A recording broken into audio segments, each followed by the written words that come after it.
Bana, Juma Lokole bana ameamua kumlalua Alikiba direct kutokana na vitu ambavyo sasa hivi vinaendelea ama vimekuwa gumzo mtandaoni kutokana na kitu ambacho amekifanya King Kiba ama Alikiba amekiongea katika Insta story yake hapo siku ya juzi. Yes, bana, inatambulika kwamba kwa Alikiba tayari ameshachafua hali ya hewa huko mtandaoni. Sasa hivi kila mmoja amekuwa akimzungumzia yeye na kujiuliza maswali ni kitu gani ambacho yeye alikuwa anakifikiria mpaka akaamua kufanya maamuzi ambayo aliyafanya hizo siku mbili zilizopita. Sasa Juma Lokole bana, yeye akiwa kama vile mdau ama akiwa kama mpenzi wa haya mambo, ameona asikae kimya na yeye amekuja rasmi kufunguka ama kuongea na kumchana Alikiba moja kwa moja kwa kitu ambacho alichokifanya. Of course ni kitu amekikosea ama amekosea pakubwa sana, kwa sababu yeye ni mtu mkubwa na hakutakiwa kuongea kauli kama alizoziongea. So inatambulika ama inafahamika kwamba kwa King Kiba bwana hapo juzi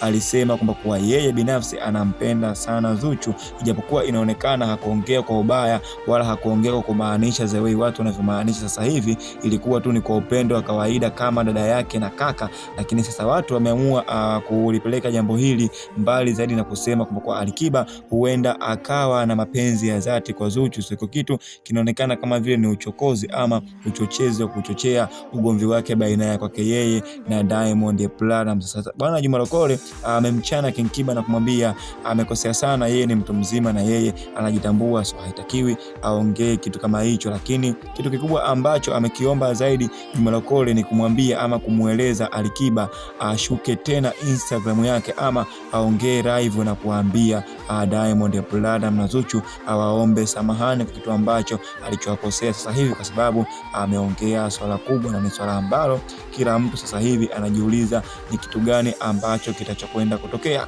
So wewe kwa kama mdau wetu, acha comment yako hapo chini utuelezee na utuambie, je, Alikiba kwa vitu ambavyo ameviongea yuko sahihi ama amekosea? Lakini pia vile vile utuelezee kuhusu Juma Lokole, maamuzi ambayo ameyachukua kuingilia sakata hili na kumlipua Alikiba moja kwa moja, je, amepatia ama amekosea? Lakini pia kwa ambaye bado haujawa na familia wetu, nikukumbushe tu kwamba kwa bado haujachelewa cha kufanya, bonyeza neno subscribe hapo, share, comment na like. Vile vile usisahau kubonyeza alama ya kengele.